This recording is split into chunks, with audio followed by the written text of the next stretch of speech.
नमस्कार मित्रांनो, स्वागत आहे माझ्या नवी सुरुवात या यूट्यूब चॅनलवर. मित्रांनो, MS सेट परीक्षा PYQ ॲनालिसिस सिरीजमधला हा आजचा आपला चौथा व्हिडिओ आहे. मित्रांनो, आजच्या आपल्या ह्या चौथ्या व्हिडिओमधील आपण 76 ते 100 म्हणजे एकूण 25 प्रश्न आपण ह्या व्हिडिओमध्ये आजच्या आपल्या बघणार आहोत. मित्रांनो, ह्या व्हिडिओमधील सेट ए म्हणजे सिरीज पेपर सेट ए हा एचा पेपर आहे. त्याच्यामुळे जर का कोणी पेपर सेट घेऊन बसले असेल तर त्यांनी सेट एचाच पेपर घ्यायचा आहे.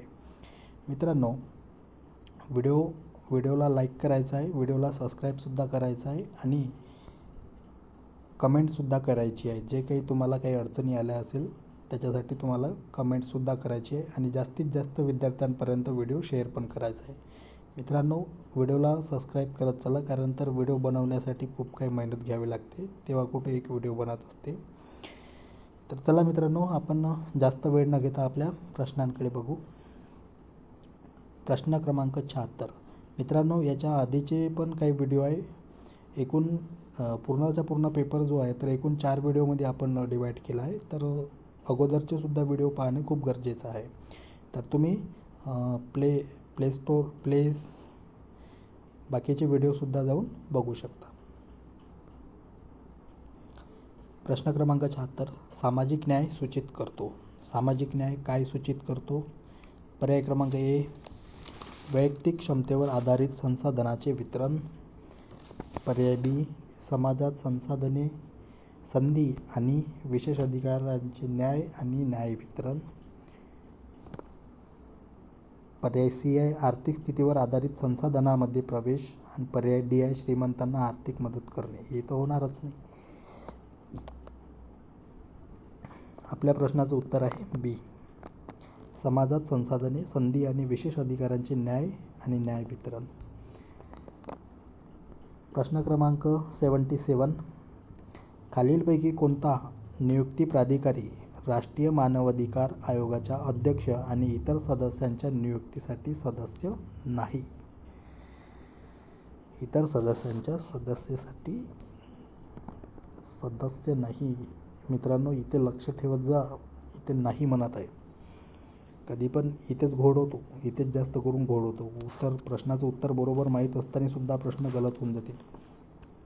त्याच्यामुळे हे प्रश्न वाचत असताना हे शेवटचे जे काही कीवर्ड असते याच्यावर लक्ष द्यायचं. तर मित्रांनो, आपण बघितलं आहे की ह्या कम्युनिटीमध्ये कोण कोण असतात? पंतप्रधान जे अध्यक्ष असते, लोकसभेचे अध्यक्ष असते, त्याच्यानंतर केंद्रीय गृहमंत्री असते, लोकसभेतील विरोधी पक्षनेते, राज्यसभेतील विरोधी पक्षनेते आणि राज्यसभेचे उपसभापती, असे एकूण 6 लोक ह्या कमिटीमध्ये असते. त्याच्यामध्ये कोण असू शकते? पंतप्रधान बरोबर आहे, लोकसभेचे अध्यक्ष बरोबर आहे, भारत सरकारच्या गृह मंत्रालयाचे प्रभारी मंत्री बरोबर आहे, भारत सरकारमधील संरक्षण मंत्रालयाचे प्रभारी मंत्री. हेच आपल्या प्रश्नाचं उत्तर आहे. पर्याय क्रमांक डी. नियुक्तीसाठी सदस्य नाही म्हणत आहे ना, तर हे सदस्य नाही आहे. पर्याय क्रमांक डी.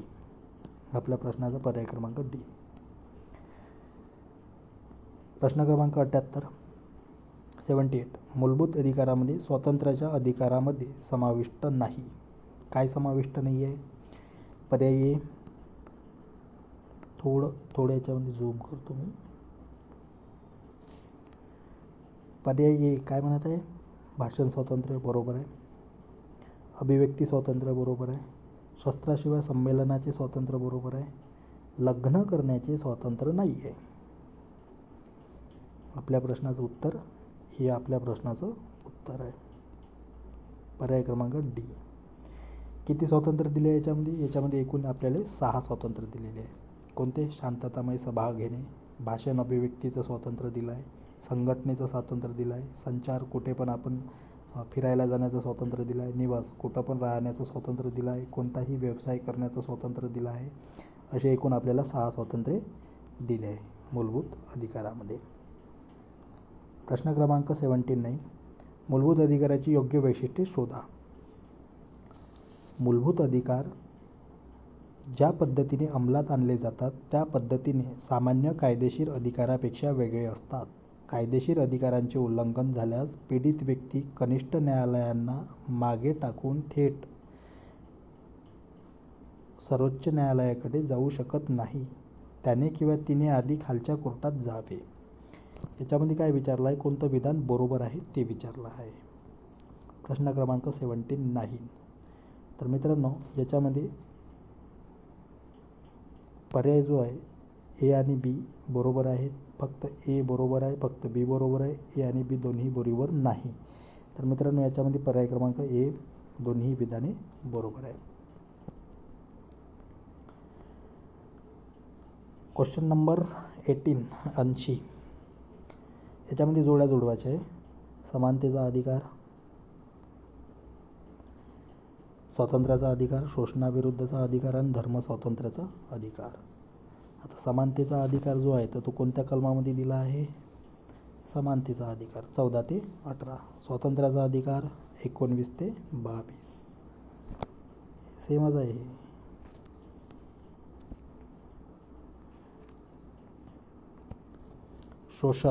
शोषणाविरुद्धचा अधिकार कलम 23-24. धर्म स्वातंत्र्याचा अधिकार कलम 25-26. म्हणजे ABCD कुठे दिसत आहे, ABCD पर्याय क्रमांक सी, उंचीमध्ये सी.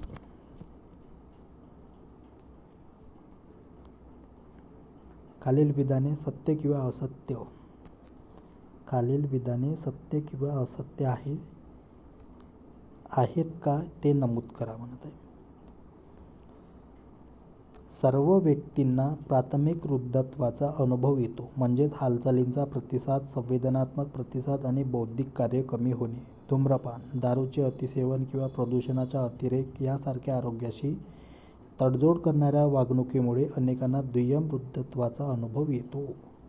आता इथं सत्य आणि असत्य ओळखायचं आहे आपल्याला. आता बघा पर्याय क्रमांक ए काय म्हणत आहे, सर्व व्यक्तींना प्राथमिक वृद्धत्वाचा अनुभव येतो, बरोबर आहे. म्हणजे हालचालींना प्रतिसाद, संवेदनात्मक प्रतिसाद आणि बौद्धिक कार्य कमी होणे, बरोबर आहे. पहिलं तर बरोबर आहे. बी काय म्हणत आहे, धूम्रपान, दारूचे अतिसेवन किंवा प्रदूषणाचा अतिरेक यासारख्या आरोग्याशी तडजोड करणाऱ्या वागणुकीमुळे अनेकांना दुय्यम वृद्धत्वाचा अनुभव येतो. दोन्हीही आपली विधानं बरोबर आहे. मित्रांनो आपली दोन्ही विधानं बरोबर आहे. पर्याय क्रमांक सी. प्रश्न क्रमांक 82. Ayushman Bharat health and wellness सेंटर्सद्वारे आयोजित सर्वसमावेशक जेरियाट्रिक मूल्यांकनाचा प्राथमिक उद्देश काय आहे. प्राथमिक उद्देश वृद्धांना आर्थिक मदत देणे, हे तर नाहीच आहे. वृद्ध लोकसंख्येवर वैद्यकीय संशोधन करणे हे तर नाही होऊ शकत. वृद्धांसाठी काळजी आणि उपचार, पाठपुरावा, पुनर्वसन, बरोबर. हे प्रश्नाचं उत्तर आपल्यावाल्या. जिथं जास्तीत जास्त माहिती दिल्या जाते ते आपलं उत्तर पकडायचं. ज्येष्ठ नागरिकांसाठी समुदाय केंद्र स्थापित करणे, आपल्या प्रश्नाचं उत्तर आहे सी. Question number 83. रिकामी जागा वर्तनामध्ये नैराश्य, चिंता, ध्यास आणि सक्ती यांचा समावेश होतो.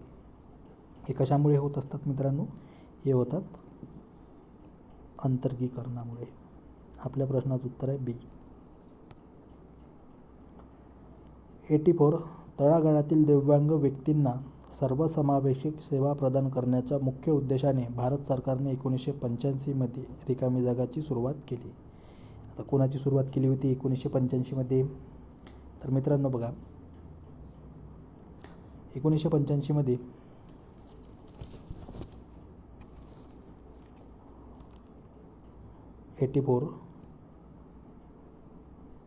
पर्याय क्रमांक ए जिल्हा पुनर्वसन केंद्र. आता याच्यामध्ये जे आहे तर हे 1985.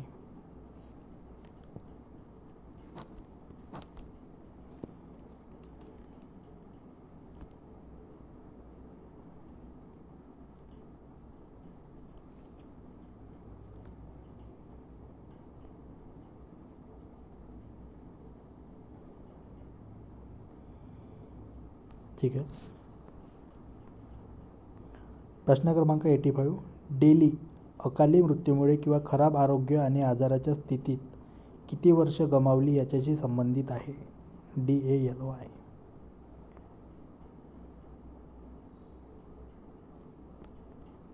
पर्याय बघा. दिव्यांगत्व समायोजित जीवन वर्ष, बिघडलेले कार्य आणि कृती पातळी वर्ष, जीवनातील रोग आणि समायोजनाची वर्ष, दिव्यांगत्व आणि कृती जीवन वर्ष. तर आपल्या प्रश्नाचं उत्तर आहे ए. पर्याय क्रमांक ए. 86. Question number 86. खालील पंचवार्षिक योजनेअंतर्गत NMHP चे विकेंद्रीकरण आणि संक्रमण प्रस्तावित केले. कोणत्या पंचवार्षिक योजनेमध्ये केले? तर हे केले मित्रांनो 11वी पंचवार्षिक योजना. पर्याय क्रमांक सी.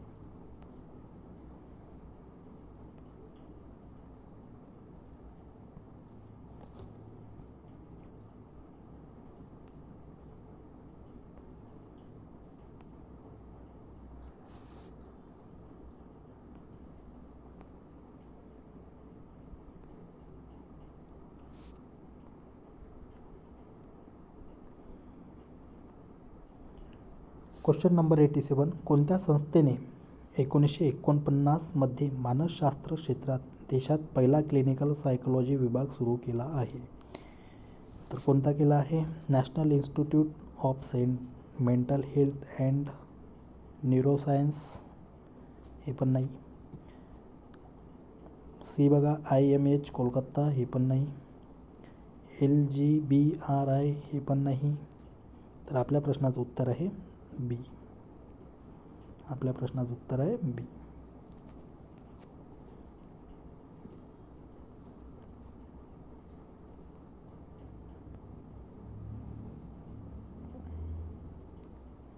प्रश्न क्रमांक 88. 2001 मध्ये एरवाडी येथे एक भयानक घटना घडली ज्यामध्ये मानसिक आजार असलेल्या 26 व्यक्तींना एक भीषण आगीच्या दुर्घटनेत मृत्यू झाला. एरवाडी खालील राज्यात आहे. मित्रांनो, हे करंट अफेअर्सशी रिलेटेड प्रश्न असते, म्हणून या प्रश्नाकडे सुद्धा आपल्याला करंट अफेअरचं थोडं काहीतरी नॉलेज आपल्याला असणं खूप गरजेचं आहे. तर हे कोणत्या राज्यामध्ये येते मित्रांनो? तर हे येते तामिळनाडूमध्ये.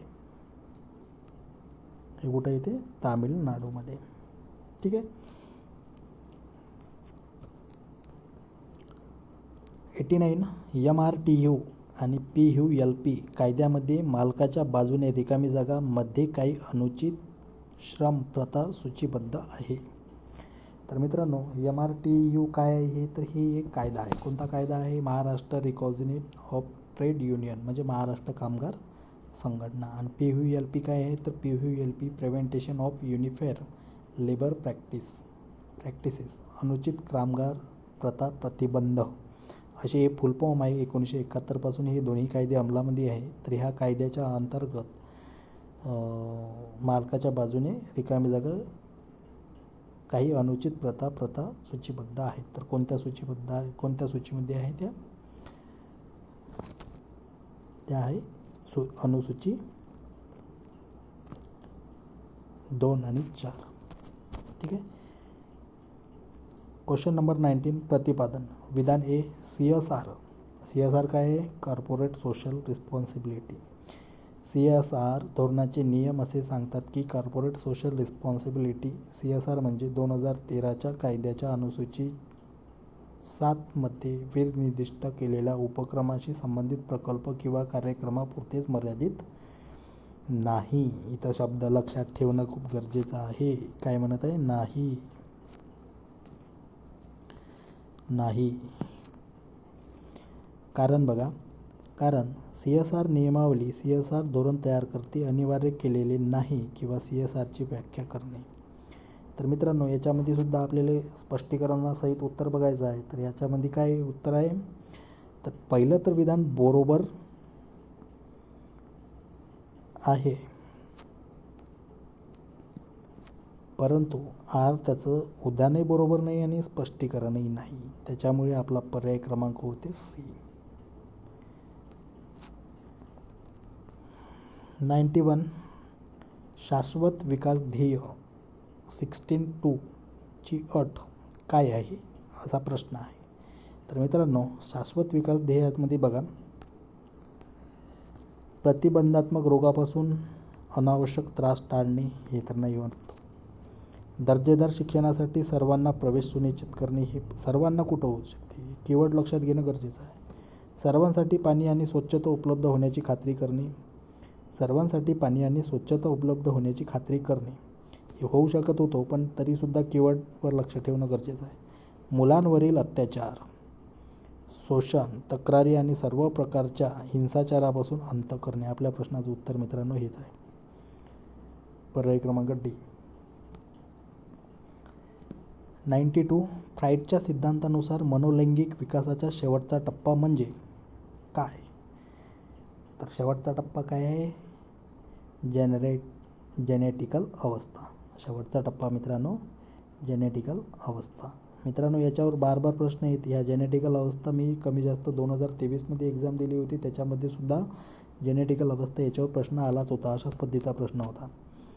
93. दुसऱ्या महायुद्धानंतर, प्रश्न क्रमांक 93, दुसऱ्या महायुद्धानंतर अचानक अभूतपूर्व प्रजनन क्षमतेत वाढ होणे याला रिकामी जागा असे म्हणतात.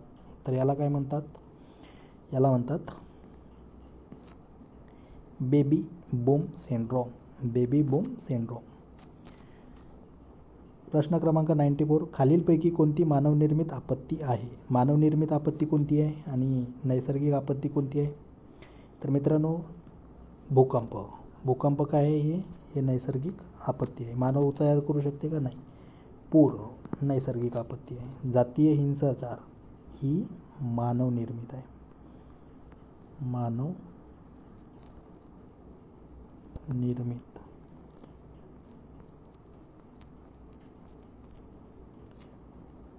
कोणती?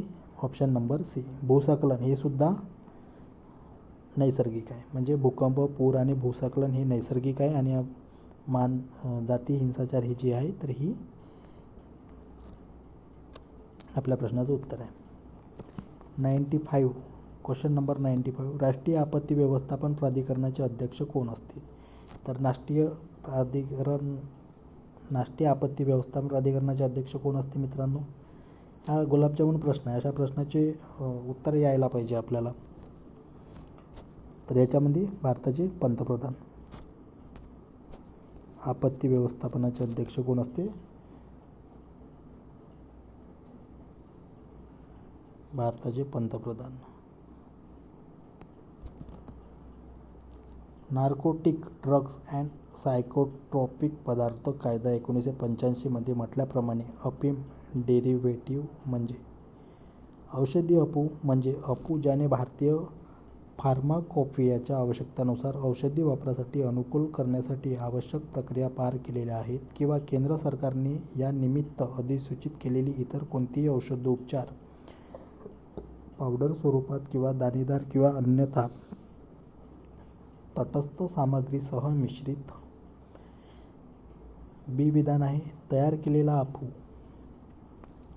बी विधान आहे तयार केलेला अफू म्हणजेच अफूचे धूम्रपानासाठी योग्य आकारमाक रूपांतरित करण्यासाठी डिझाईन केलेल्या ऑपरेशनच्या कोणत्याही मालिकेद्वारे प्राप्त केलेले अफूचे कोणतेही उत्पादन आणि अफूचे धूम्रपान केल्यानंतर उरलेले ड्रग्ज किंवा इतर अवशेष. मित्रांनो, याच्यामध्ये दोन्ही विधाने आपले बरोबर आहे. हे असे प्रश्न चुकले तरी काही हरकत नाही, कारण ते याच्यामध्ये खूप मोठी डेटेड माहिती आहे. त्याच्यात तेवढं माहिती असणं गरजेचं आहे आपल्याला. 97. अनुसूचित जाती आणि अनुसूचित जमाती अत्याचार प्रतिबंध अधिनियम 1989 1989 अंतर्गत राज्यांची कर्तव्ये काय आहे? विधान ए. रेकॉर्ड केलेल्या प्रथम माहिती अहवालाची प्रत विनामूल्य प्रदान करणे. विधान बी आहे अत्याचार पीडितांना किंवा त्यांच्या आश्रितांना रोग किंवा प्रकारची तात्काळ मदत प्रदान करणे. याच्यामध्ये सुद्धा प्रश्न पर्याय क्रमांक ए आणि बी दोन्ही बरोबर आहे. प्रश्न क्रमांक 98. 98. आपत्ती पुनर्प्राप्तीमध्ये रिकामी जागा समाविष्ट नाही. घरगुती पुनर्प्राप्ती, व्यावसायिक पुनर्प्राप्ती. तर मित्रांनो, याच्यामध्ये सुद्धा पर्याय क्रमांक ए आणि बी दोन्हीही बरोबर आहे. त्यानंतर खालीलपैकी पर्यावरणाचा अजैविक घटक कोणता आहे? मित्रांनो, याच्यावर पुन्हा कीवर्डवर लक्ष ठेवणं गरजेचं आहे. अजैविक घटक विचारला आहे त्यांनी. अजैविक घटक म्हणजे काय? आता जैविक घटक ना अजैविक घटक आपल्याला माहीत असणं गरजेचं आहे. जैविक घटकामध्ये काय येते? सर्व सजीव, जसं काही वनस्पती, प्राणी, सूक्ष्मजीव, आपण सुद्धा जैविक घटकामध्ये येतो. आणि अजैविक घटक म्हणजे काय? जे सर्व निर्जीव गोष्टी आहेत. सूर्यप्रकाश, हवा, पाणी, माती किंवा तापमान. तर याच्यामध्ये पाणी अजैविक घटक, हवा अजैविक घटक, प्रकाश अजैविक घटक आणि फुलपाखरू जे आहेत ही जैविक घटक. खालीलपैकी पर्यावरणाचा